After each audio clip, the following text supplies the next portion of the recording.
In a small house in New Avalon, a family was preparing dinner. Rushed footsteps filled the hallway, silenced gunfire, and the boy's parents and little sister fell. He did not scream. Fear locked his throat. The world entered in black coats and cold hands. No kindness, only orders. They seized him and took him away. After that night, his name became a number, his mournings became commands, his bruises became lessons, and the memory of his family became a secret he could never speak aloud. This story begins with a child stripped of everything. Stay and listen, because the only question left unanswered that night still lingers. Who will he become? New Avalon, a district no one wanted to live in, built of rusted steel and failing neon. Tonight, even the neon was gone. A blackout swallowed the entire block, leaving windows as black squares in a wall of silence. Inside a cramped apartment, 10-year-old Kade Soren sat cross-legged on the floor, tracing the grooves of a broken toy ship. His little sister leaned on their mother's arm, asking if the lights would ever come back. Their father answered with a tired laugh. "We've survived worse." Then metal screamed. The front door shuddered. Bolts snapped. "Kade, under the table, now!" his father hissed. The boy froze, toy clattering from his hands. A rush of boots thundered through the hallway. Muffled shots cracked. No thunder, no flame, just sudden silence followed by the sound of bodies hitting the floor. His mother fell first. His sister's hand slipped away. Kade's throat locked. No sound came, not a scream, not even breath. Figures in black coats poured into the room, masks blank, rifles fitted with suppressors. They moved like shadows with orders, not men with faces. Cold hands dragged him out from under the table. His father's blood smeared across the boy's sleeve. "Asset.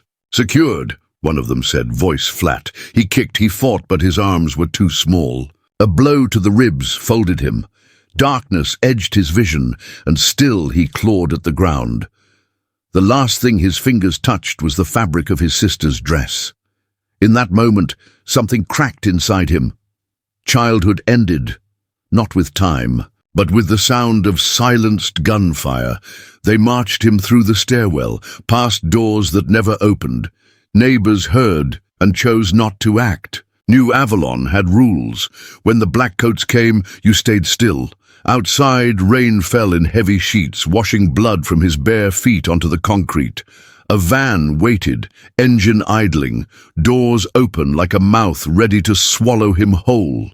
He didn't cry, not once. Fear welded his lips shut, but another instinct flickered alive. Survive, whatever it takes. That night, the world decided what he would become. A number, a weapon, a boy stolen from his own name. And as the van doors slammed shut, New Avalon's blackout buried every trace of him. The van jolted as men argued outside, their voices clipped through rain. Kade's chest burned where a rifle butt had struck him. His small hands searched the metal floor, nails scraping grooves like an animal trapped in a cage. Then, an explosion somewhere in the block.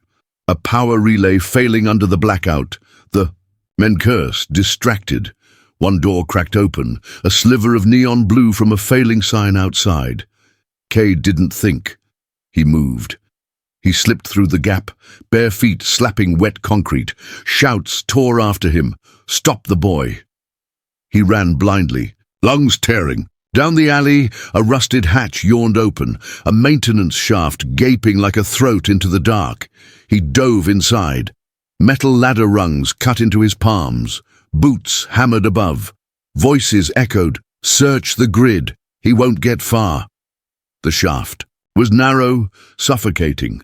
Pipes hissed steam, rats skittered past his legs. He slipped, his knee smashing against steel, teeth biting his lip until blood filled his mouth, and then something lit inside his skull. Not a thought, not his own, a flicker of Razor Mind 9. The chip, dormant until now, stirred awake under shock. A pulse shot down his nerves, sharpening everything. Sounds layered clear, dripping water. the vibration of boots 2 levels above, the rhythm of breath in his chest. His eyes adjusted too fast, mapping every rivet and crack in the shaft. His fingers gripped metal with sudden precision. Kade blinked, terrified. What's happening to me?" he whispered. No answer. Only the cold voice in his head, clipped and alien. "Pathway, viable, movement, accelerate, objective, survive." He gasped, clutching his temples, but the voice was gone. Only instinct remained, harder, sharper. He moved faster, body obeying signals he didn't understand. He swung from one pipe to another, silent as breath, slipping deeper into the labyrinth. The men followed, but every noise betrayed them. He could hear them cough, hear the scrape of their gear. He learned to move when they paused, hold still when they surged. By the time they dropped light flares into the shaft, Kade was already gone, swallowed by shadows. For the first time that night, survival didn't feel like chance. It felt like design. The maintenance tunnels stretched for miles beneath New Avalon, carved long before the city grew into towers of glass and rot. Kade crawled until his elbows bled, his stomach cramped with hunger, but he pushed deeper, driven by the strange edge pulsing through his nerves. Days blurred. He drank condensation from pipes. He slept curled against humming machinery. The voice in his skull whispered instructions he didn't understand, guiding him towards silence, towards survival. Then, one night, light pierced the dark. A beam swept across his face. Found him. The voice was calm, not surprised. Kade scrambled back, but heavy gloves caught his wrists. He kicked, hissed, but the grip tightened. A man stepped into view, tall, black coat, eyes that measured, not pitied. He didn't raise a weapon. He simply crouched. "You lasted 3 days alone," the man said. "Impressive." Kade spat, voice cracking. "Stay away!" The man tilted his head. "Do you want to die down here, rats chewing your bones, or do you want to learn how to survive properly?" Behind him, more figures appeared, masked, disciplined. They didn't kill him. They waited for his answer. Kade's throat tightened. His family's faces flashed, his father's warning, his sister's hand slipping away. He wanted them back, but that was gone. The man's voice dropped, sharp as a blade. "The world took everything from you. We can give you a weapon to take it back." The boy hesitated. Who are you?" The man straightened. "Obsidian Wreath. We train those with potential. We protect our own. Orphans, survivors. You're one of us now." Kade's hands shook. Part of him wanted to run, but another part, new, cold, leaned toward the promise. He had nothing else left. I don't want to be weak again." The man's gloved hand touched his shoulder, firm. "Then you won't be." In that moment, something inside Kade shifted. Not acceptance, not trust, but surrender to necessity. The blackcoats lifted him from the floor. They didn't bind his hands. They didn't need to. He walked between them, small but unbroken, carrying the silence of a boy who had already lost everything. As the van door shut behind him, New Avalon disappeared once more. But this time he wasn't being dragged. This time he stepped in willingly, and above the engine's hum, the voice in his skull whispered again, "Integration, initiated, directive, adapt." He closed his eyes. For the first time, survival no longer felt lonely. It felt chosen. The facility smelled of metal and antiseptic, buried deep beneath the city. Bright lights seared Kade's eyes after days in the dark. He squinted as masked technicians circled him, clipping wires to his chest, drawing blood, scanning bone density. He flinched at every touch. "Hold still," one barked. "I'm not sick," Kade whispered. His voice cracked, swallowed by the hum of machines. A wall-sized display flickered. Code scrolled fast, too fast to read. Then a red marker flashed across his genome. The room grew quiet. The lead scientist leaned forward, eyes widening. "Atlas strain. Active." Murmurs rippled. Regeneration potential, enhanced tolerance, survival beyond baseline. Kade didn't understand the words, but he understood the way they stared at him, like he was no longer a boy, but a prize. He pulled at the wires. "What does that mean? What's happening to me?" No answer. Only the cold click of data pads. Recording his fate. The man from the tunnels entered. Tiber Kestrel. His coat trailed shadows across the floor. "He survived alone for days," Kestrel said, voice low but commanding. "Now you confirm why? He's rare, valuable." Kade stepped back. "I didn't ask for this." Kestrel crouched to his level, eyes drilling into him. "You don't get to ask. The universe doesn't care what you want, but I do." He tapped the boy's chest. "With this strain, with the right training, you'll never be prey again." Kade's hands balled into fists. He wanted to scream, but the weight of the white room smothered the sound. Behind him, a screen displayed his blood glowing in eerie patterns. One technician whispered, almost reverent, "Asset designation pending." Kade swallowed hard. Asset, not son, not brother. Asset.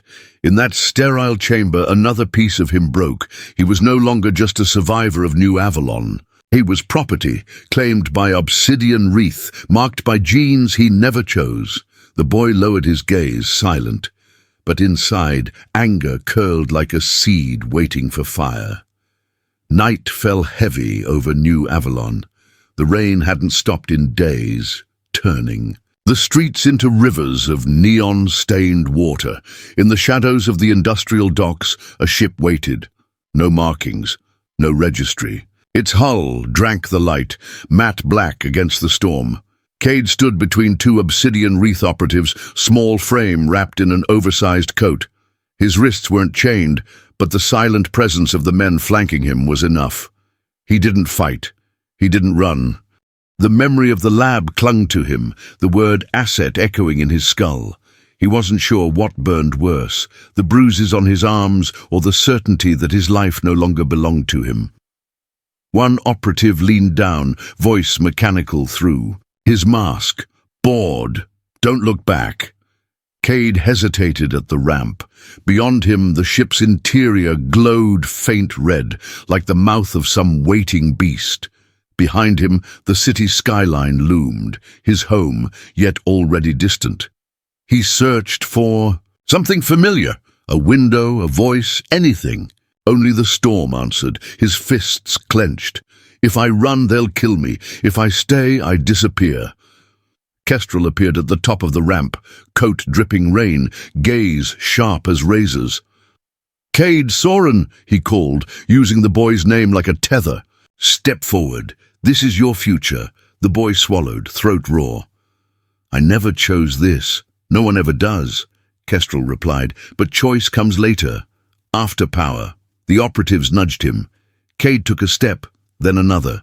The ramp groaned under his weight. Inside, the air was colder. The hum of engines vibrated through the floor, steady, final. A hatch sealed behind him with a hiss. The last crack of New Avalon vanished, swallowed by black steel. Through a small viewport, he caught one last glimpse of Earth's lights beneath. The storm clouds. They blurred into a smear of color, then shrank as the ship lifted, engines burning silent against the rain. Kade pressed his palm to the glass, chest tightening. He wanted to remember the city, his family, but the images slipped, drowned by the voice in his skull. Calm, inhuman, departure logged, directive, integration underway. His breath fogged the window. He didn't cry. He couldn't. The stars unfolded before him, endless and cold. Somewhere between Earth's fading glow and the void ahead, the boy ceased to be only Kade Soren. He became the seed of something else, and the galaxy had just claimed him. Perigee Spire rose like a blade into the sky of Oris III, its orbital towers, glittering with cold light. Inside its upper levels, the air smelled of ozone and sterilized metal, the scent of power that only the wealthy ever breathed. Tonight, that power was about to bleed. Kade Soren crouched on a balcony ledge. The city's neon reflected in his eyes. Ghost-weave cloak shimmered faintly over his shoulders, bending the light until even his outline dissolved. His heart hammered, but his breathing stayed steady. Training drilled into him since childhood had left no space for hesitation. Razor Mind 9 whispered calculations across his vision. Distance 12 meters, wind negligible, target heartbeat irregular, strike window optimal. Below, the man he was sent to kill, a minor governor who had refused to pay his debts to the Council of 9 Orbits, lifted a glass of amber liquid, surrounded by guards, laughing, untouchable in his own mind. Kade adjusted his stance. His fingers tightened around the compact pulse gauntlet, humming low, primed for a single burst. Then the voice that haunted his nights returned, Kestrel's command, sharp and absolute. "No witnesses!" The boy's jaw clenched. He was 14, carrying orders meant for a monster, but tonight there was no choice. He leapt. The cloak shimmered as he dropped through the air, landing with the silence of falling ash. The first guard never even turned. A pulse slammed into his chest, sending him sprawling. Another spun, too slow. Kade's movements blurred, each strike exact, merciless. The governor's laugh cracked into a scream. He stumbled back, glass shattering, amber spilling like blood across the marble. Who are you?" Kade didn't answer. His gauntlet flared, a single thrust, the scream cut short. When silence fell, only the hum of the city returned. The boy stood over his first kill, chest heaving, not horror, not triumph, something colder, an emptiness. Carved deeper inside, from his calm, Kestrel's voice purred, "Efficient, clean. They'll remember your name, Kade Soren." But the boy wasn't sure he still had one. As the cloak bent the light and his figure dissolved back into shadow, whispers were already beginning. A ghost had entered Perige's spire, a weapon that breathed. And for the first time, Kade felt it, the weight of reputation pressing onto his young shoulders. Not freedom, not family, a different kind of prison. The name Kade Soren began to spread, though never spoken loudly. In the alleys of starports and the dark corridors of orbital stations, he became something whispered. The ghost with human eyes. Assignments multiplied. 1 week on the frozen platforms of Daren 6, where his ghost-weave cloak shimmered against white storms as he slipped past patrols. The next, on the molten refineries of Rylith Prime, where he used the pulse gauntlet to shatter a warlord's armored guard before the man could even beg. Each world added a layer to his legend. The cloak became more than a tool. It was a second skin. He learned the rhythm of its distortion, how to vanish even from scanners. And the gauntlet, its pulse thrumming through his bones, turned every strike into final judgment. Obsidian Wreath operatives began to speak of him differently. No longer the orphan pulled from New Avalon's ruins, but an asset polished to a deadly shine. "He doesn't hesitate," one handler murmured. "He doesn't miss," another replied. And yet, when he stripped away the cloak and stood alone, in a mirror, Kade still saw the boy beneath, the one who had watched his family fall. The one who couldn't scream. Between missions, Tiber Kestrel would appear, sometimes in person, sometimes through encrypted feed. His voice carried both pride and control. "You are becoming more than a soldier," Kestrel told him once, standing above a hangar bathed in red warning lights. "You are proof that pain can be sculpted into perfection." Kade lowered his gaze, but the words cut deep. Perfection. A chain disguised as praise. Still, he obeyed. He walked into fire and shadows alike. On one mission, a mercenary captain caught a glimpse of him in mid-strike. The man staggered back, eyes wide. You're not human!" Kade paused only a second, pulse gauntlet humming inches from the man's chest. The words stung, not human, but he delivered the strike anyway. Later, alone in the dark of his quarters, he whispered to himself, I am human." The words shook, like he was testing if they were true. Every successful contract made his legend larger, but inside, the gap between the boy and the ghost widened. Each planet left a scar he carried silently, buried under the reputation that others celebrated. To the galaxy, he was a phantom weapon. To Obsidian Wreath, he was a perfect blade. But deep inside, Kade felt the faintest tremor of doubt. What would happen if the ghost refused to kill? And that doubt, though small, was the first fracture in the mask they forced him to wear. The assignment looked simple on paper. Infiltrate a data vault on Kuldris Fur, neutralize resistance, and retrieve classified files. Kade had done harder work in worse places, but tonight, something felt wrong from the start. The corridors were too quiet, the guards too slow. His cloak bent light flawlessly, yet eyes seemed to follow him, like shadows waiting for a cue. Then he heard it. A faint whimper echoing down the metallic hall. He froze. Razor Mind 9 painted a pulse reading on his vision. Human, young, heart rate unstable. He pushed open a side chamber and found her. A girl no older than his sister had been, bound to a chair, eyes wide with terror. A knife edge of memory split his chest. A comm crackled in his ear. Rivendax's voice, calm, deliberate. "Kade Soren, proceed. Prove you understand loyalty." Kade's throat tightened. "What is this?" "Control test," Riven said. "Collateral is irrelevant. Orders are absolute. Show us." The girl shook her head violently, muffled sobs leaking through tape across her mouth. Kade's pulse gauntlet hummed alive, energy coiling against his palm. His training screamed, "Obey, end the distraction, complete the mission." But another voice broke through. The boy he had buried in New Avalon, the one who never got to save his sister. He whispered back, more to himself than the comm, "She's not the mission, she's a person."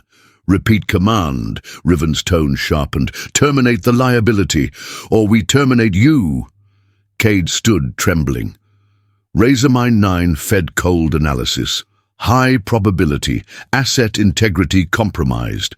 "Solution, compliance, no," he hissed, cutting the feed. The gauntlet dimmed. He stepped behind the girl, slicing her bindings loose with a blade of light. Her sobs cracked into frantic breathing. "Run," he whispered. "Now." She bolted. Down the hall, barefoot, vanishing into the dark. Shouts erupted over the comm. "Failure! He disobeyed!" A wall panel slid open, Jackal Cell poured out, armored and ready. Their visors gleamed, rifles raised. Rivendax at the front, face unreadable beneath his mask. Kade spun, cloak flickering around him. His gut tightened, not from fear of dying, but from knowing the truth. This was never a mission. It was an execution staged as a test. The standoff lasted seconds. Then Kade moved. He wasn't the ghost tonight. He wasn't the weapon. He was the boy refusing to kill the innocent again. Every strike he threw was to escape, not to obey. Pulse fire cracked against steel walls. His cloak stuttered under the barrage, but his instincts burned hotter than programming. He fought to live, not for Obsidian Wreath, but for himself. By the time he broke through the outer hatch, smoke and alarms filling the air, he knew everything had changed. Kade Soren had just betrayed the only family he had left because he refused to stop being human. The debrief room was dark, lit only by the blue wash of holoscreens. Kade stood alone, arms stiff at his sides, cloak still scorched from the firefight. His breath came slow, steady, yet inside, everything churned. Across the screens, fragments of his last mission played back. The data vault, the hall, the bound girl. But the images weren't the same as what he had lived. In this version, she screamed. In this version, his gauntlet flared and struck her. Down, Kade staggered a step forward. "No, that's not real." A handler's voice slithered from the shadows. "Our feeds don't lie." "They've been altered," Kade snapped, fists trembling. I freed her, I didn't— Enough! Another voice cut him down. Tiber Kestrel, calm, cold, unshaken. His figure emerged slowly from the dark, coat gleaming like armor. What matters is not what you believe. What matters is what we record. And what we record is betrayal. Kade's jaw clenched. You staged it. You set me up. Kestrel stepped closer, gaze sharp as razors. You hesitate. You question. That makes you dangerous. Razor Mind 9 pulsed warnings in the back of his skull. Discrepancy detected. Cognitive dissonance rising. Asset stability critical. He pressed his palms to his head, whispering to drown out the machine. I know what I did. I saved her. I know it. The handlers exchanged glances, whispers leaking through. He's unstable. He's breaking conditioning. Kestrel leaned in close enough that Kade could smell the steel on his breath. Listen carefully, boy. History belongs to the ones who write it, and we write it. Something in Kade's chest twisted. He wanted to shout, to strike, to tear the false screens apart, but the truth was already buried beneath layers of lies. And every operative in the room believed those lies. He was no longer the ghost they whispered about, no longer the flawless blade to Obsidian Wreath. Kade Soren had just become a liability, and in that moment he realized the cage wasn't just steel or orders. It was reality itself, reshaped against him. The order came without ceremony. In the command chamber of Obsidian Wreath, a single phrase pulsed across every operative's visor in blood-red script. Terminate asset, Kade Soren, hesitation. No debate, just a directive, cold, final. Kade didn't see the moment it spread, but he felt it. The Razor Mind 9 chip inside his skull stuttered, a static tremor crawling through his nerves. The system that once guided him now turned against him, calculating routes of pursuit, projecting his own death as though it were a mission objective. He staggered into an empty hangar, alarms echoing overhead. Hollow screens flickered alive, each showing his face, his name. He wasn't the ghost anymore, he was prey. From the shadows, voices whispered through comms. Jackal Cell, Riven Dax leading them, tone flat and merciless. Target confirmed. Priority kill. Kade spun, cloak flickering as his pulse raced. His gauntlet hummed, but his hand shook. He had faced armies, he had erased warlords, but never once had he been the quarry. He pressed against a steel bulkhead, heart pounding. You're making a mistake, he growled into the empty air. Rivens. Voice answered, calm, surgical. You broke the chain. Now you are the lesson. Gunfire erupted, shredding the crates where he had crouched seconds earlier. He dove, cloak rippling, disappearing into smoke. The hangar became a hunting ground. Red lasers crisscrossing like snares, boots pounding closer. Razor Mind 9 tried to map his escape, but each line ended the same. Termination. He bit down hard, forcing the machine's voice out of his head. I'm not an asset, I'm not their weapon. Another volley seared past his shoulder. He fired back once, not to kill but to push them back, to carve seconds of breathing room. Through the smoke, he glimpsed Riven's visor locking onto him. Familiar. Once an ally, now the blade aimed at his throat. For the first time since New Avalon, true fear surged through him, not of dying, but of being erased without ever becoming more than their ghost. Kade tore open a side hatch, vanishing into the night beyond the station walls. The galaxy stretched ahead, vast and merciless. Behind him, the hunt had already begun. The boy who had become a weapon was now something else entirely. A target. The Lysara Flats stretched like an endless ocean of light. Waves of bioluminescent grass pulsed under the twin moons, every stalk humming with static charge. When the wind moved, the fields shimmered in ribbons of blue and violet, as if the planet itself was breathing. Through that storm of color, a body, Fell, Kade Soren slammed into the grass, cloak flickering, blood streaking across glowing blades. His chest heaved, ribs screaming, vision fractured by the red haze of Razormine 9 trying to stabilize him. The chip whispered instructions he could barely hear. Stabilize. Pressure wound. Combat state. Critical. He groaned, rolling to his side. Every inhale tasted of iron. The last mission had gone wrong. Ambush, betrayal, Jackal Cell hunting him like hounds. Now, with every nerve on fire, he realized he wouldn't make it far. Footsteps rustled through the electric field. He tensed, raising a trembling gauntlet, ready to fight until nothing was left. But it wasn't Riven Dax, not Obsidian Wreath. A figure knelt beside him, tall, cloaked in white, woven with threads that shimmered like living light. Her eyes, luminous, silver locked onto his, calm, steady, alien. "Don't move," she said softly, voice like water over stone. Kade's arm dropped, too weak to resist. Her hands hovered over his chest. Light sparked between her palms and his wounds, resonance humming like distant song. Heat spread through him, not burning but mending. His ragged breath eased.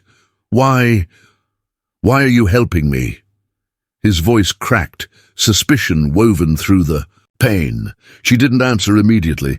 Her gaze searched his face as if weighing something deeper than orders. Finally, she spoke. "Because you're alive, and because you're not what they say you are." Kade wanted to argue, to tell her she was wrong, that he was nothing but a blade shaped by others. But the warmth pressing into his ribs silenced him. For the first time since New Avalon, someone's touch wasn't violence. Her name came after, carried in a whisper as the resonance dimmed. "Mira Thalen, remember it." He did.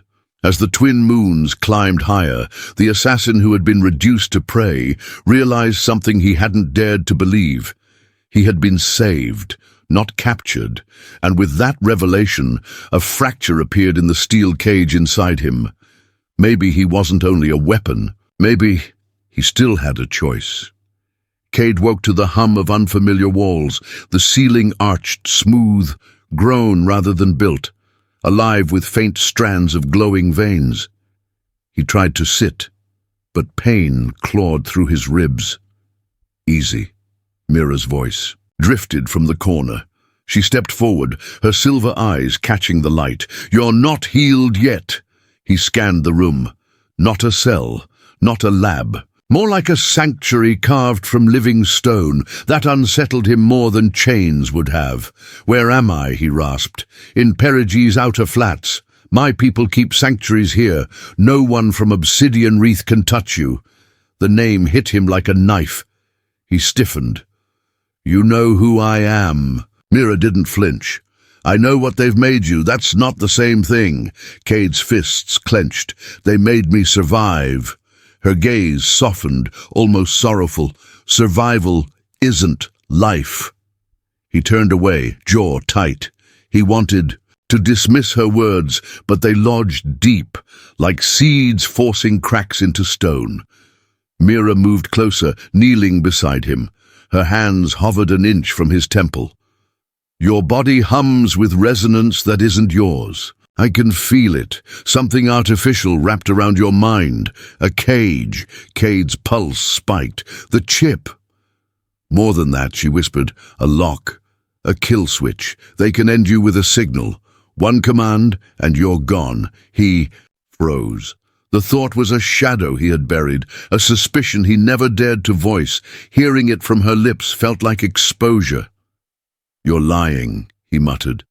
But the words lacked force. Mira shook her head. "My people live by Gongming. We touch the frequencies of life, the honesty in the body. Yours screams of restraint, not freedom." Silence stretched between them. Kade's chest tightened. He had been many things: ghost, weapon, asset, but never free. The realization stung worse than his wounds. Finally, Mira's voice softened. "You still have choice, Kade Soren. It's faint, buried under all they've done. But it's their choice. The word lingered, dangerous and impossible. Kade closed his eyes. For the first time, he imagined a future not written by orders. The thought both terrified him and made him breathe just a little deeper. The night stretched cold across the Lissara flats, every blade of electric grass shimmering in waves of blue. Kade sat on the ridge outside Mira's sanctuary, eyes scanning the horizon like a hunted animal. Sleep wouldn't come, not with the voices in his head, not with the suspicion she had planted. Mira emerged, carrying a slim device shaped from crystalline circuits. It pulsed softly, alive like a heart. "What's that?" Kade asked. "A resonance tracker," she answered.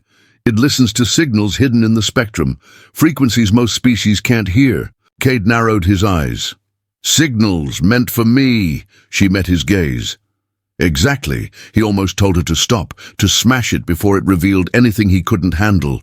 But curiosity, sharper than fear, anchored him there. Mira pressed the device into the soil. The ground hummed, faint vibrations curling through the air. The tracker's surface lit with shifting patterns, then voices, distorted, official, cold. Council of 9 orbits. Directive logged. Obsidian Wreath. To cleanse asset Soren, terminate to preserve combine cover. Kade's gut twisted. He leaned forward, fists clenching. "Play it again." Mira tapped the crystal. The message repeated, clearer, slicing into him. His breath grew ragged. "So it's not just them. It's bigger. Council approved." Mira nodded, face grave. "The Council doesn't waste words. If they've marked you, it's because you're evidence. Evidence that ties to Vitrix Combine." The name hit like thunder. He had heard it whispered in fragments, never confirmed. Now it stood before him, like the shadow behind the curtain. "They want me gone," he muttered. "Not because I failed them, because I might expose them." The Razormine 9 chip flared warnings across his skull. Emotional instability detected. Threat index rising. Objective, suppress. He gritted his teeth, shaking his head. "Get out of my mind." Mira's hand touched his arm, warm, grounding. "You, see now? You were never just a soldier. You're a loose end. That's why they'll never stop hunting you." For the first time, Kade's fear turned outward, away from himself. It wasn't weakness inside him. It was the chains they had welded into his blood and bone. Chains designed to break the moment he defied them. He stared at the glowing plains, their light rippling across endless dark. The boy from New Avalon, the ghost from Oris 3, neither identity felt whole anymore. "I'm not their asset," he whispered more to himself than her. "I'm not their mistake to erase." Mira's silver eyes caught the moonlight, steady and certain. "Then, choose differently. That's the only way you stay alive." The resonance tracker pulsed one last time, carrying the Council's order into the night air. Terminate, erase, cleanse. And Kade realized this was no longer about survival. It was about refusing to disappear on their terms. The storage hub was quiet, too quiet for a city that never slept. Perigee Spire's outer ring kept its secrets in sealed cubes of light, guarded by layers of drones and silent alarms. Kade moved first, cloak rippling faintly around his shoulders. Mira followed, her steps soundless, her presence oddly calming. In the sterile corridors, for once he wasn't breaking in alone. They slipped past the first wave of sensors, Mira's resonance field humming softly to distort the pattern. She glanced at him, 2 minutes before the cycle resets. "Plenty," Kade muttered, though his pulse betrayed him. Inside the archive chamber, shelves of data crystals stretched like frozen stars. He pulled one free, slotting it into a portable reader. Files scrolled across the display. Contracts, names, death orders. Evidence tying Obsidian Wreath to the Council. Mira whispered, "This is enough to burn them." But Kade wasn't reading, his eyes locked on one file marked with a date he had buried. His hands trembled as he opened it. New Avalon. Asset procurement. Targets, civilian family. Result, elimination. His chest tightened. On the display, cold. Words confirmed what he had lived. The night his parents and sister died wasn't chaos. It was a contract, a transaction. Mira's voice softened. Kade. His jaw clenched, breath shaking. They didn't just take me. They bought my life, paid for my family's blood like currency.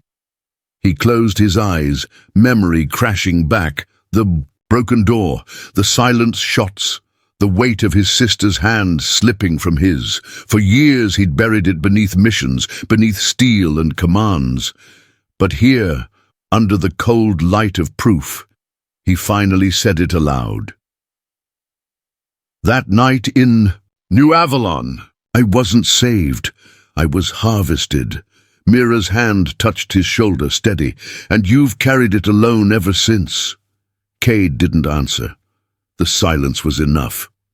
For the first time, the ghost spoke truth, not to handlers, not to himself, in whispers, but to someone who listened. And that act alone cracked something inside him wider than any blade could cut. The air in the archive chamber grew heavy. Rows of crystalline data hummed like a choir of trapped voices. Kade slipped another shard into the reader, eyes locked, searching for more proof, more lies to tear apart. Then it happened. A piercing tone stabbed through his skull, his vision blurred crimson. Lines of code cascaded across his sight, not on the reader, but inside his own mind. Directive received. Termination protocol initializing. Kade staggered, clutching the edge of a console. His heart lurched into a brutal rhythm, like it was no longer his own. Mira spun toward him, alarm flashing in her silver eyes. Kade! He tried to answer, but choked on static. His voice broke into fragments. Something inside shutting me down. His knees buckled. The Razor Mind 9 chip screamed, pulses ripping through his nervous system. His hands shook violently, gauntlets sparking against the floor. Mira darted forward, gripping his shoulders. Her touch sent ripples of resonance through his frame, but the foreign signal kept hammering. She pressed her forehead to his, whispering fiercely, "Stay with me, listen to me, not them." The machine fought back, louder, colder. Override autonomy, kill switch engaged, asset deletion in progress. Kade gasped, every nerve seared. Images flashed, his family falling, kestrels, Shadow Riven's visor, the Council's cold decree. All of it twisted into a command. End him. End the liability. Mira's voice rose, sharp and desperate. This isn't who you are. They don't own your choice. For a heartbeat, something wavered. His pulse slowed, then spiked again, as if the boy and the weapon were at war inside the same body. He clawed at the console, leaving scorched marks, forcing a single sentence past gritted teeth. I won't be there, ghost. But the red haze deepened, dragging him down. Mira pressed her hands against his chest, resonance flaring bright. Sparks lit the chamber, crystal shelves vibrating under the strain. Then fight, Kade. Fight for yourself. His body convulsed, caught between her frequency and the Council's signal, and in that suspended moment as systems screamed and blood pounded in his ears, Kade realized the truth.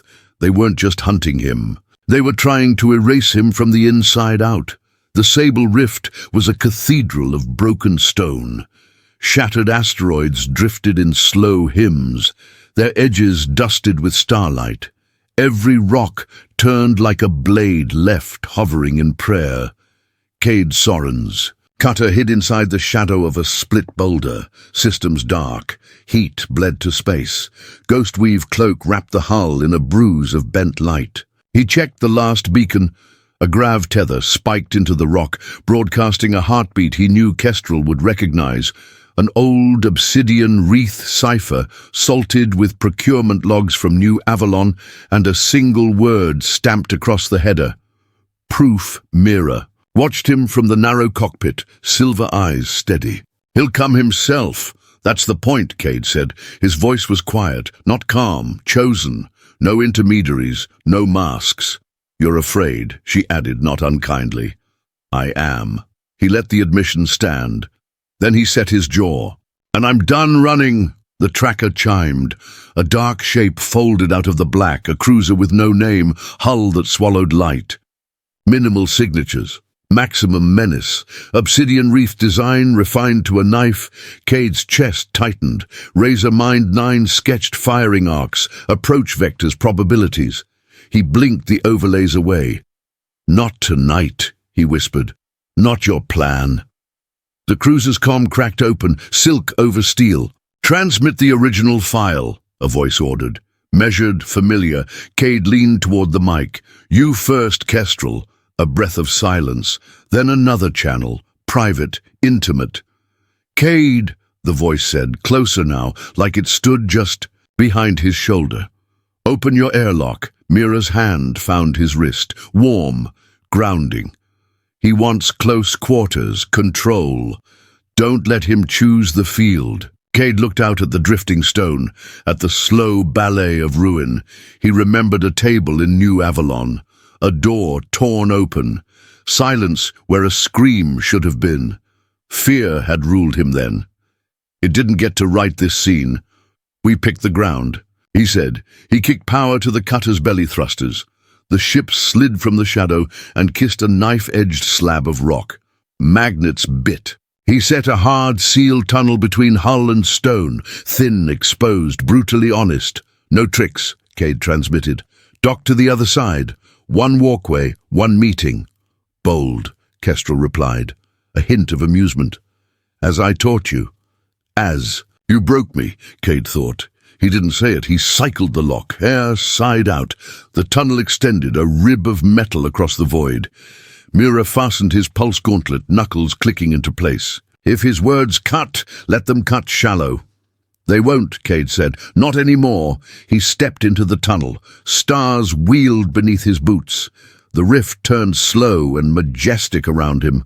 Stone, light, and the thin thread that kept two enemies from vacuum. At the far end, a second hatch irised open. A silhouette filled it, tall, black coat, a gravity that bent rooms and people alike. Kestrel. They stopped an arm's length apart. No helmets, no guns raised, just breath fogging. In the scant air and the history hanging between them like frost, Kestrel's eyes took him in, older, harder, unbroken. Hello, Kade. Kade held the gaze, didn't flinch, didn't look down. You found the proof, he said. Now you'll hear the rest.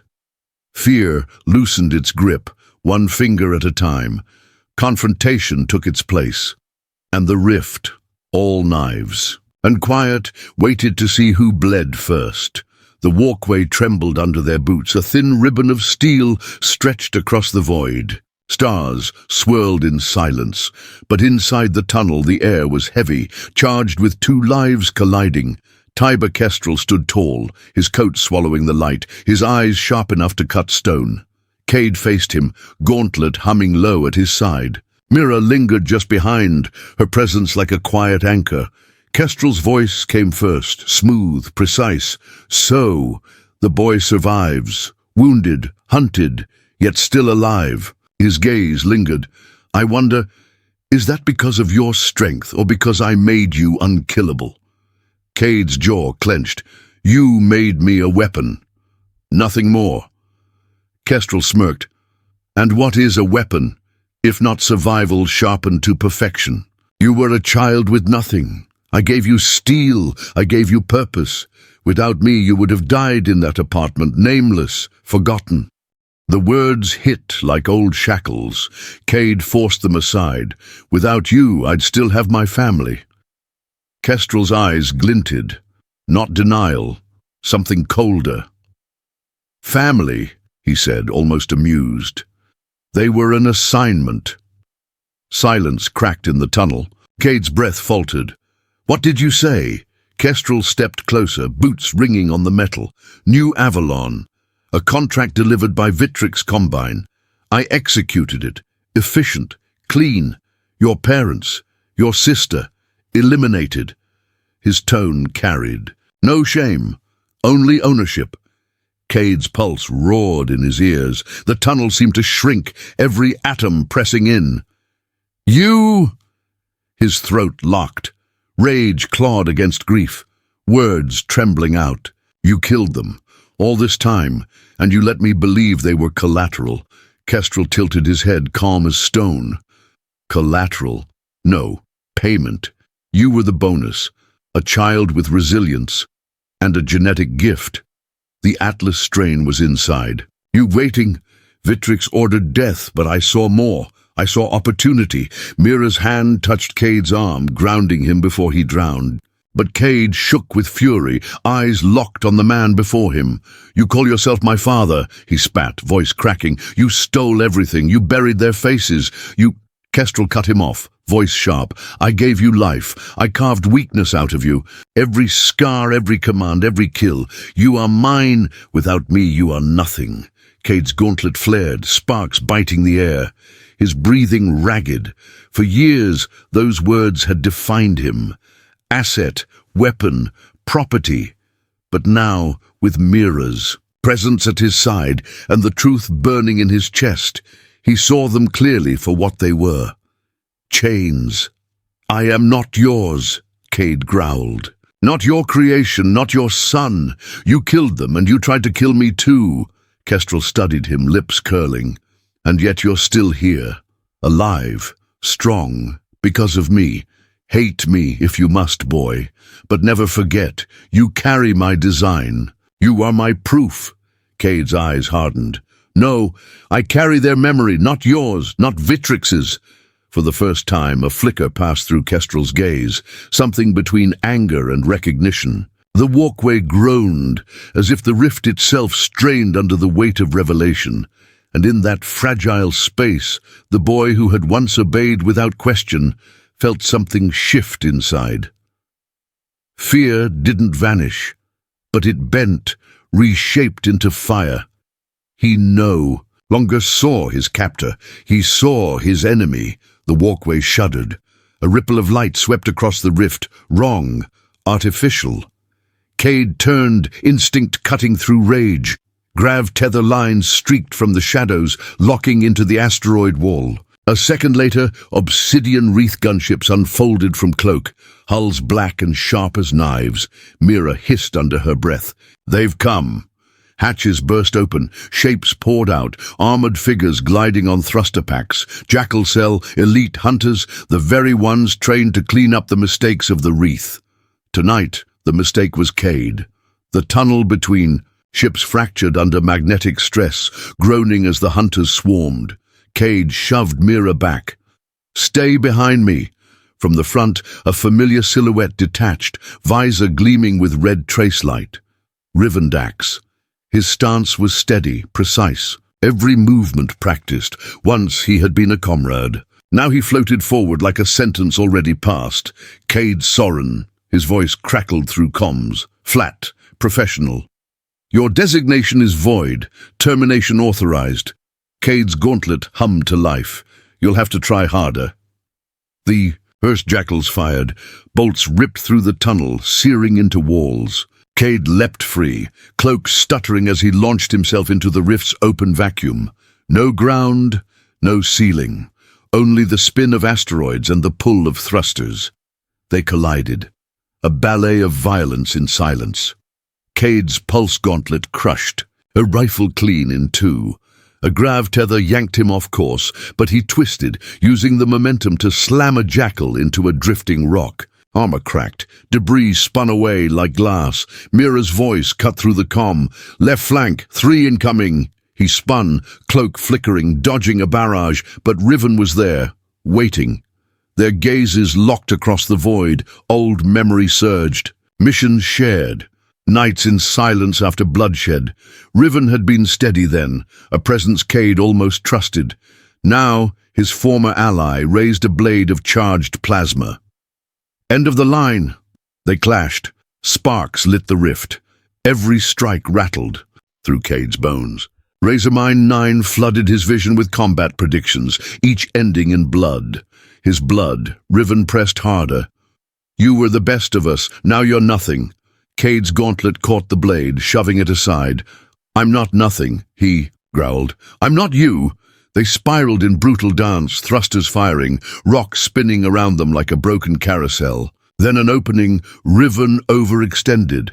Kade seized his wrist, twisted, slammed the man against a jagged asteroid face. His gauntlet charged, pulse ready to end it. One strike, one kill. Silence filled the channel. Riven stared back, visor inches. From Kade's face, he didn't beg, he didn't flinch, only waited. Kade's heart thundered, his mind screamed to finish it. Every lesson, every order told him this was the way. But then Mira's words echoed inside. Choice, Kade. You still have choice. His gauntlet trembled, glowing hotter. He could kill Riven, erase the threat. Or he could do the one thing Obsidian Wreath never taught him. He released the charge. The glow died. His grip loosened. Not this time, Kade said, voice sharp, steady. I don't kill just because I can. Riven's visor reflected his. Face back at him, bloodied, defiant human. Around them the rift churned with chaos. But in that single refusal, Kade shattered something greater than an enemy's armor. He shattered the cycle they had tried to trap him in. He pushed off, leaving Riven clinging to the rock, stunned not by defeat but by mercy. For the first time in years, Kade fought as more than a weapon. He fought as himself. The battle scattered. Across the rift, like sparks flung from a dying forge. Hunters drifted, broken or retreating, asteroids turning with slow gravity. Kade's breath thundered in his chest as his cloak sputtered out, half-fried from plasma strikes. He had spared Riven, but mercy didn't ease the fire in his veins. Then the fire twisted. Razor Mind 9 shrieked inside his skull. Override initiated. Kill switch sequence engaged. Pain lanced through him, white-hot, severing muscle from thought. His limbs convulsed, pulse gauntlet spasming against the rock. He tried to breathe, but every inhale turned to static. His HUD flooded crimson. Mira's voice cracked across comms. Kade! What's happening? He choked, body curling. They're shutting me down. She kicked her thrusters, streaking across the void. When she reached him, she pressed both palms to his chest, anchoring them against the asteroid's jagged face. Her silver eyes burned. Look at me. Stay here. The chip screamed louder. Terminate asset. Complete deletion. Kade's heart stuttered, skipping beats. His vision blurred, fading between Mira's face and the red commands slicing through his mind. He felt his own body betraying him. An execution carried out from across the stars. No, Mira whispered. Not to him. To the signal itself. She closed her eyes, breath slowing. Light shimmered at her fingertips, resonance threads weaving out. Into the air like music only she could hear. The glow wrapped around Kade, sinking beneath his skin. His convulsions shook harder, resisting. Mira, stop, he gasped. It'll tear you apart. Her voice sharpened. I won't lose you. To them, Gongming pulsed deeper, two frequencies colliding. The cold precision of the kill switch and the warm defiance of luminary resonance. The clash rattled the asteroid beneath them, sparks trailing off into the rift. Inside Kade's mind, the machine fought to finish its command. Asset compromised, execute, execute. But Mira's presence surged through the noise, a vibration that wasn't mechanical, wasn't programmed. It was choice, carried on a living frequency. She leaned closer, forehead pressing against his. You are not theirs, she whispered, voice trembling yet steady. You are Kade Soren. Hear me, not them. The chip flickered. For a second, silence broke through the storm. Kade gasped air back into his lungs, body still jerking but alive. I can feel it. You're holding it back. Her breath shook, sweat beaded her brow. Not for long, but long enough. His trembling hand rose, catching her wrist. His voice was raw, stripped bare. That's all I need. Behind them, explosions thundered across the rift, Obsidian Wreath ships tearing apart in the chaos. But in that moment, clinging to the edge of stone and light, Kade felt something shift. Not the absence of pain, not victory. Connection. For the first time since New Avalon, someone's will pushed back against the machine inside him, not to control, not to command, but to give him back to himself. And though the kill switch still hummed beneath the surface, chained and waiting, it no longer owned him completely. Mira's resonance had proven what Kade had begun to believe. He wasn't just a weapon waiting to be deleted. He was alive, and he could choose. The rift burned. Debris drifted like shattered constellations, silent arcs of fire spinning into the void. Kade's lungs dragged in ragged air as Mira steadied him against the asteroid face, her resonance still. Faintly humming under his skin, the kill switch had been forced quiet, for now. Then the comms cracked alive. A voice, smooth as ever, bled into the channel. "Kestrel, you've grown teeth, boy," he said. "But don't mistake defiance for victory." Kade pushed off the rock, forcing his breath steady. "It ends tonight. You don't get to own me anymore." A low chuckle. "Own you? Kade, you've never escaped my hand. Even now, you dance on strings you cannot see." Behind him, Mira's sensors pinged, her voice sharpened. His ship energy spike. Kade's HUD flared with warnings. The Obsidian Wreath cruiser, still locked against the rift's edge, was glowing at its seams. Heat plumes vented from every crack. "Core overload." "Kestrel," Kade snarled. "What did you do?" The man's voice remained calm, almost fatherly. "What I've always done. Control the narrative. If I can't erase the proof, I erase the field itself." Mira's eyes widened. "He's rigged the whole ship to detonate. The blast will wipe every trace, every file, every corpse." Kade's fists tightened. "And you'll die with it?" Silence. Then Kestrel's voice, softer. "Better to burn my own trail than let you rewrite it." A pause, waited. "But don't think of this as the end, Kade. Think of it as a reminder. You are still shaped by me." The channel cut.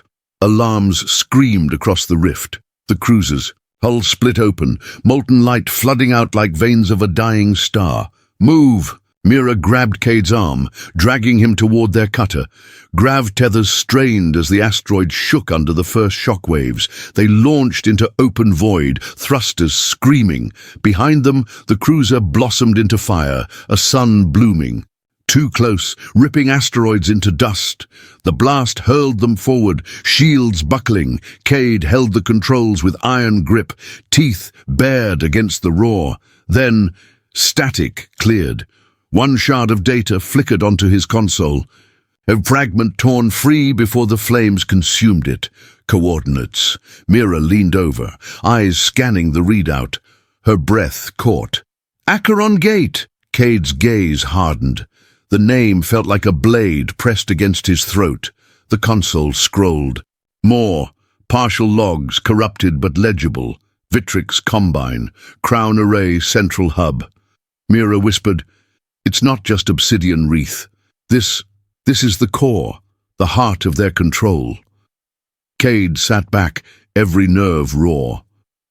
Kestrel's final words still echoed, "Burn the trail, own the design." But the coordinates pulsed on his screen like defiance carved in fire. He wasn't erased. Not yet. Kade exhaled, voice low, steady. "Then that's where we go. Acheron Gate." Mira's hand found his, firm. "And this time, you don't go alone." The stars stretched before them, dark and endless. Behind, the rift smoldered with the ashes of a man who had called himself father. Ahead, the path sharpened toward Vitrix itself. The Crown Array waited, and Kade Soren was done running. The first sight of Acheron Gate was not light, it was shadow. The dock ring loomed like a broken crown around a dead star, its surface webbed, with cables that pulsed faintly, as if veins carried something darker than energy. Every bay sat silent. No traffic, no crew, only the cold hum of a place built not for ships, but for control. Kade Soren guided the cutter into the hollow throat of the ring. His hands were steady on the controls, but his chest tightened with each meter closer. He felt the razor mind 9 stir, trying to predict outcomes, whispering kill paths. He muted it, Tonight wasn't about algorithms. Tonight was about will. Mira leaned forward, her silver eyes locked on the vast structure. This place, it doesn't breathe like a station. It listens. He nodded once. Vitrix. The word tasted like iron. They docked on a platform lined with black spires. As the ramp lowered, the air thickened, heavy with static. Kade stepped out first, pulse gauntlet live, Mira close behind, and then shapes emerged. Two figures stepped into the dim light. A man and a woman, their faces so familiar it felt like a blade pressed into Kade's ribs. His father's eyes, his mother's smile, the breath locked in his throat. "No," he whispered, "not here." The illusions moved closer, every detail. Cruelly precise, the tilt of his mother's head, the calloused hands of his father. They spoke in voices stolen from memory. "Kade," the woman said, soft as lullaby. "Come home." The man's voice followed, firm. "Lay down the weapon." "Let it end." Mira's hand brushed his wrist. Her voice cut low. "They're not real. Resonance echo, synthetic projection." But Kade couldn't move. The weight of childhood pressed down, new Avalon bleeding into the present. For a heartbeat, he was 10 years old again, staring at blood. On a kitchen floor, Vitrix's whisper threaded through the air, many voices woven into one. "You were born from death. You are ours. Choose obedience, and the pain stops." Kade's gauntlet shook, sparks crawling across his knuckles.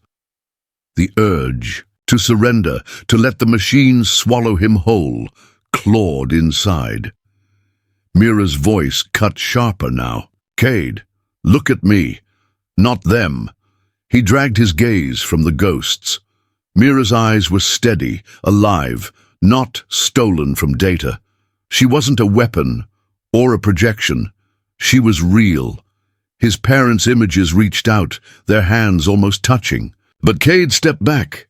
"No," he said, voice breaking but loud. "You don't get to wear their faces. You don't get to own my grief." The illusions flickered, their forms shattering into static. Vitrix's voice hissed like tearing steel. "Defiance." Kade squared his shoulders, the fear still there but no longer in control. "I'm not your victim. Not anymore." And as the false parents dissolved into ash and light, Kade realized the truth he had refused to face. They could twist his memories, but they could no longer break his choice. He had chosen, and that choice was justice. The corridor stretched like the throat of a machine. Every wall breathed with faint pulses, as though the metal itself carried a heartbeat. Kade walked at the center, Mira at his side, but the war was happening inside his skull. Razor Mind 9 screamed, threat density rising. Optimal survival path. Obey, eliminate resistance. Submit.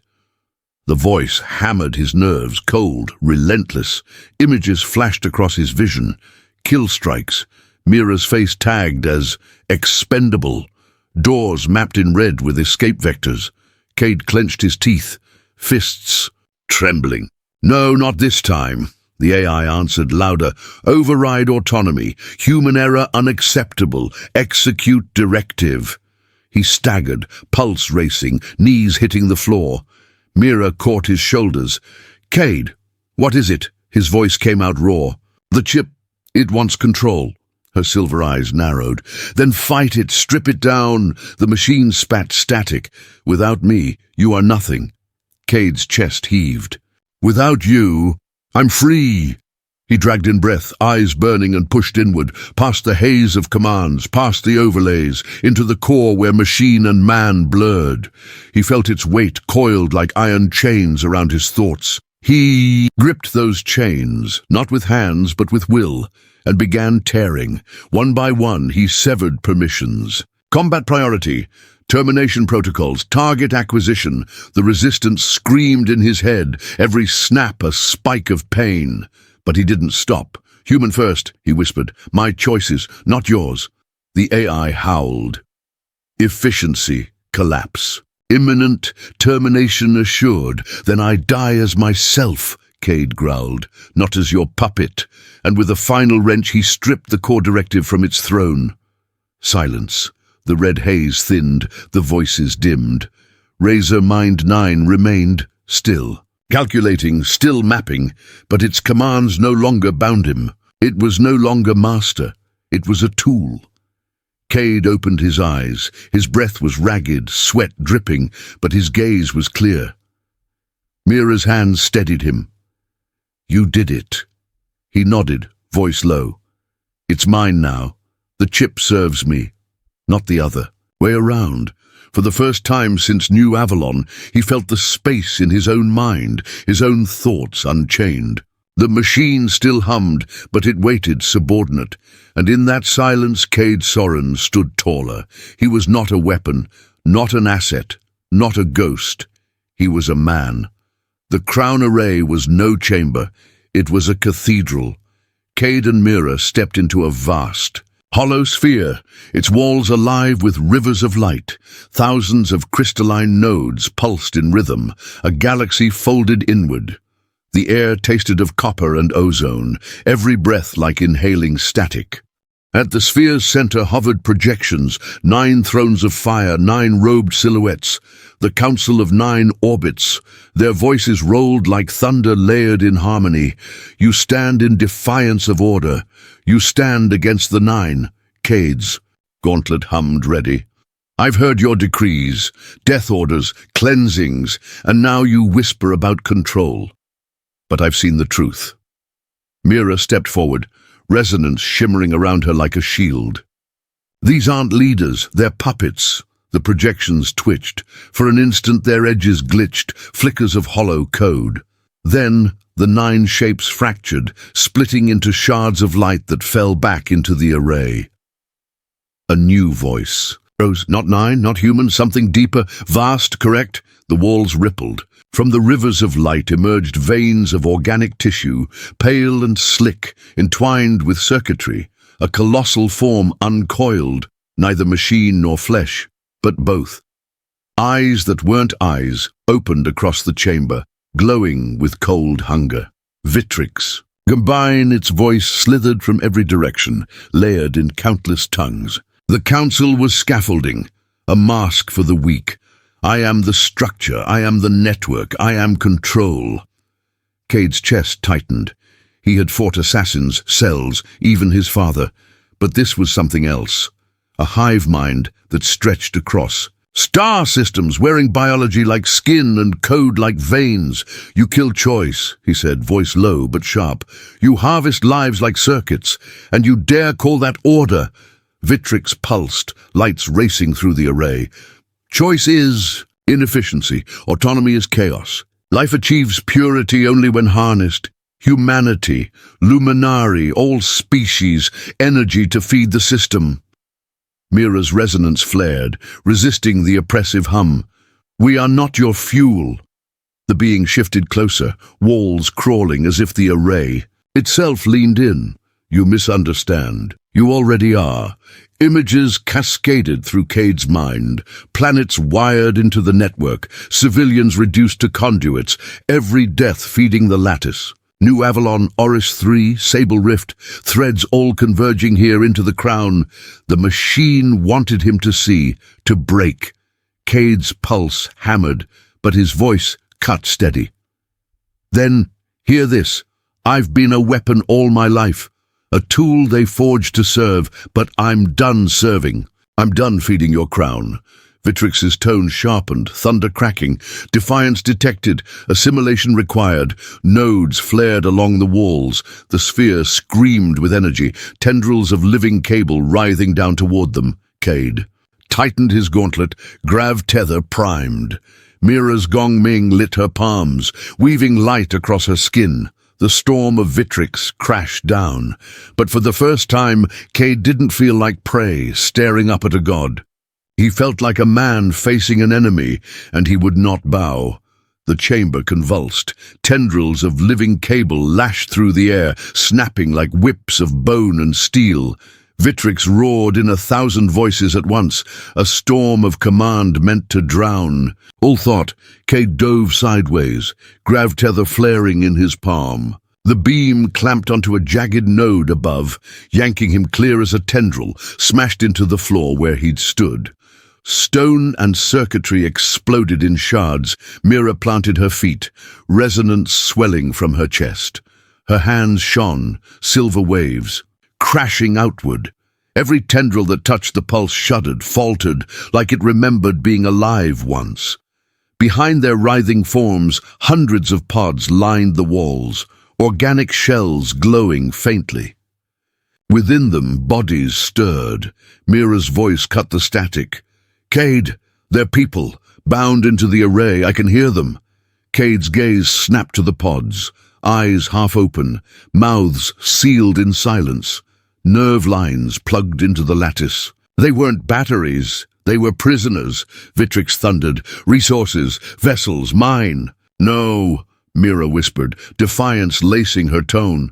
She pushed harder, resonance threads piercing the pods. "You are not his. You are free." Light rippled, the pods quaked, cracks racing their surfaces, figures spilled out, gasping, their eyes wide with terror and sudden air.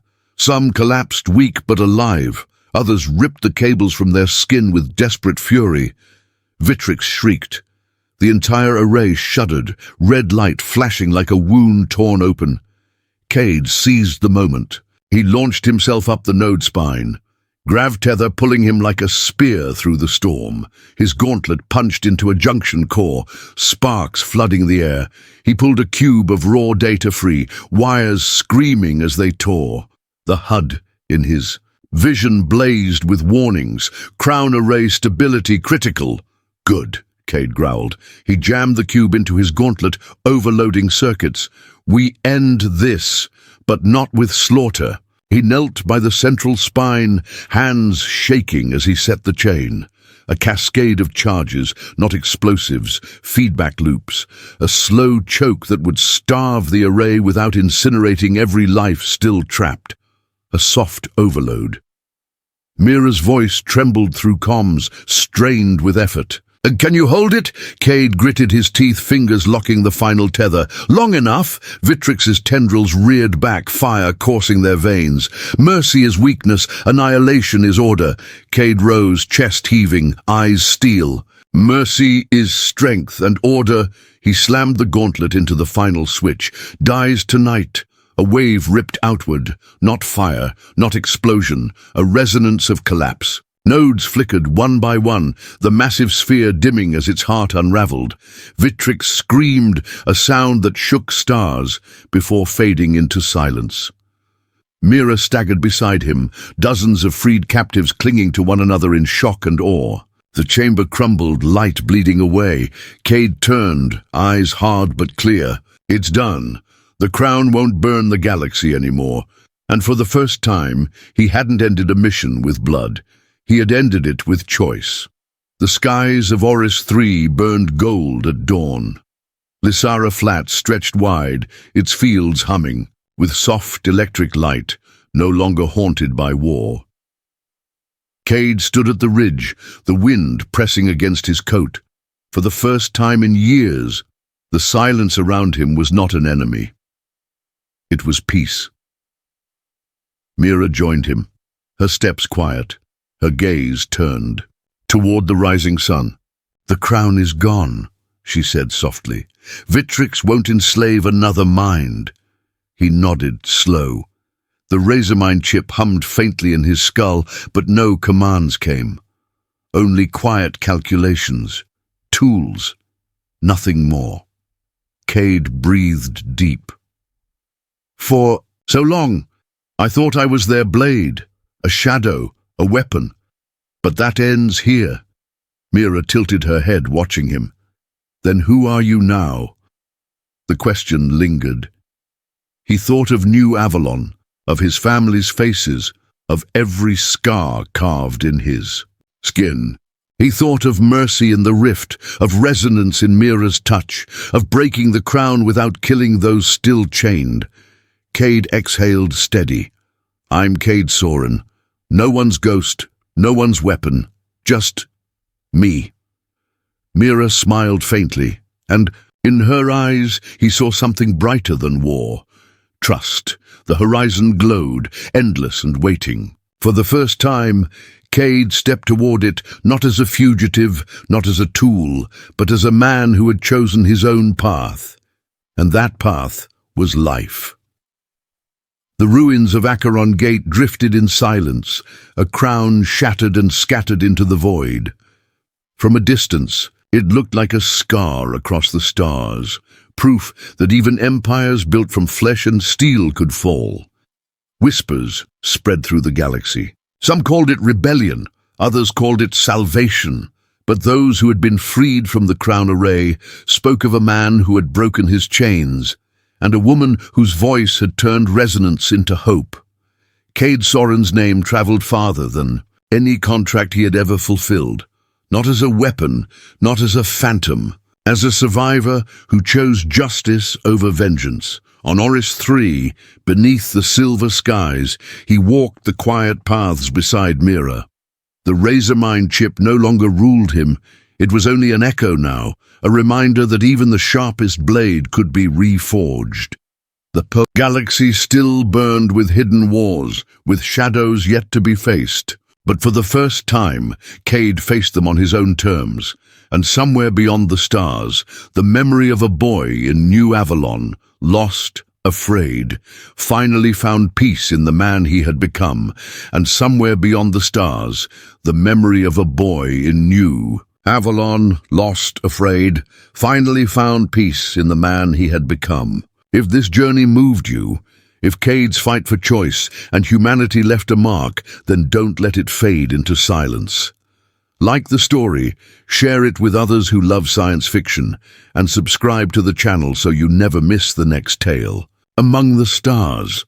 Together, we'll keep exploring the galaxy of stories waiting to be told.